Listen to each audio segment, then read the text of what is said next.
Three, two, one, jump.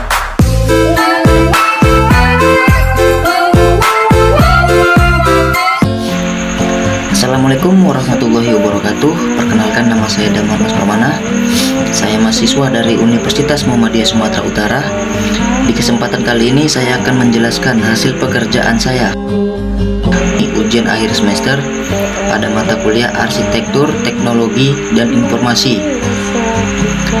Oke, baik, tanpa basa-basi, kita langsung saja membahas yang pertama, yaitu mengapa sebuah perusahaan membutuhkan arsitektur enterprise atau EA. Karena seringkali tujuan dari EA adalah untuk memungkinkan perbaikan dalam operasi bisnis atau teknologi informasi.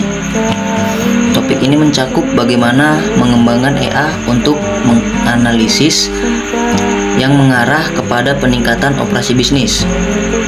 Tergantung pada EA yang diterapkan, hal ini bisa termasuk tambahan perbaikan atau total reengineering dari operasi bisnis dan teknologi yang terkait. Ketika EA dipertahankan dan dilaksanakan secara efektif, maka dapat membantu organisasi dalam mengoptimalkan defensis atau kegiatan bisnis dan TI. EA berfungsi sebagai alat komunikasi penting untuk berbagai pemangku kepentingan dan pihak yang berkepentingan. Untuk pendukung bisnis, dokumen EA menggambarkan proses operasional saat ini dan yang diinginkan dan interaksi. Untuk personil manajemen data, EA menggambarkan objek data yang digunakan dalam misi saat ini dan sistem, dan juga model data yang diinginkan. Untuk organisasi keuangan dan pengawasan, EA memberikan bukti bahwa pemikiran dan perencanaan yang memadai dapat menentukan kapabilitas masa depan yang diinginkan dan juga sebuah sistem. EA juga membantu untuk mengomunikasikan strengths dan weakness yang perlu diatasi oleh sebuah organisasi dan IT. Kita masuk pembahasan yang kedua. Apakah EA dapat diterapkan pada semua jenis perusahaan? Organisasi bisnis adalah sebuah perusahaan yang bergerak dalam produksi atau distribusi barang untuk dijual di pasar atau memberikan jasa untuk harga. Oleh sebab itu, organisasi berorientasi profit dikenal juga sebagai organisasi bisnis. Menurut KBBI, Kamus Besar Bahasa Indonesia, bisnis merupakan usaha komersial dalam dunia perdagangan. Bidang usaha, usaha dagang.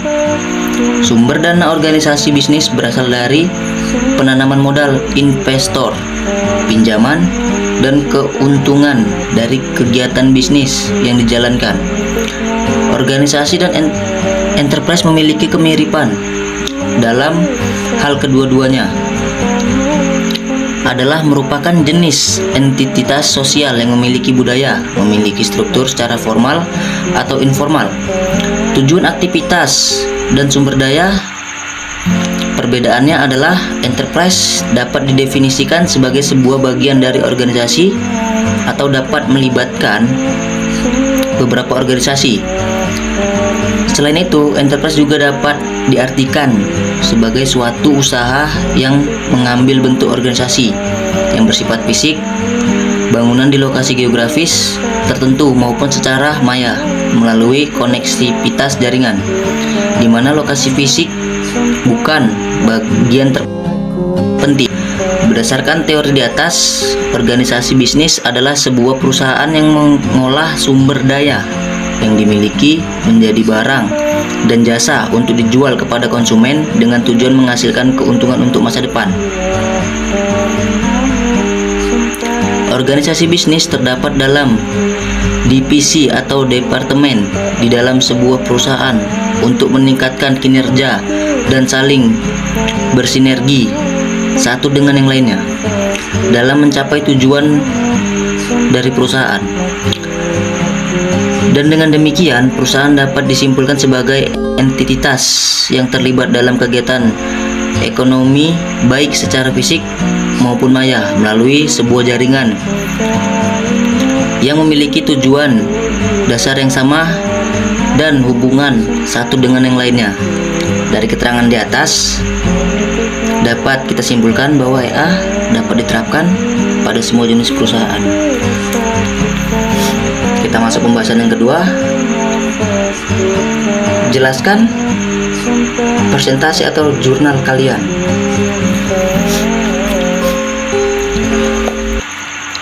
Sektor wisata yang beragam dengan keunikannya dan didukung dengan fasilitas serta sarana transportasi yang bersedia di kawasan wisata dapat memberikan kemudahan bagi para wisatawan dalam mengunjungi tempat-tempat wisata.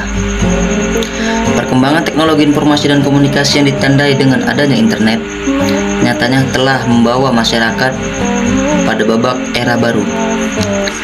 Revolusi teknologi informasi dan komunikasi telah ditandai di mana informasi menjadi sebuah komoditi dan kekuatan yang bagi mengatasinya. Berdasarkan observasi dan wawancara yang penulis lakukan di lapangan dan di internet, belum adanya aplikasi berbasis Android yang dapat memetakan objek wisata di Kota Batam dan memberikan jalan menuju lokasi objek wisata yang dituju. Website Dinas Pariwisata dan Kebudayaan Kota Batam hanya dapat menampilkan peta lokasi objek wisata di Kota Batam. Rancangan bangun aplikasi objek wisata Kota Batam berbasis Android ini merupakan aplikasi pendukung dalam menentukan lokasi objek wisata Kota Batam. Dirancang dengan menggunakan Android Studio, menggunakan bahasa pemrograman Java, menggunakan metode Object Orient Analysis dan Design atau OOAD, dan menggunakan pemodelan Unifin Modeling Objek Wisata Kota Batam dan dapat memberikan peta, rute, jarak, dan waktu tempuh. Dengan adanya aplikasi ini, wisata akan lebih mudah dalam menemukan lokasi wisata dan memudahkan Dinas Pariwisata dan Kebudayaan Kota Batam dalam mengolah daftar dan data objek wisata yang ada di Kota Batam. Baik, demikian yang dapat saya sampaikan. Bila ada tutur kata saya yang salah atau percakapan saya yang kurang berkenan, mohon dimaafkan. Saya akhiri dengan wabillahi taufiq wal hidayah. Wassalamualaikum warahmatullahi wabarakatuh. Boy, you got me hooked onto something.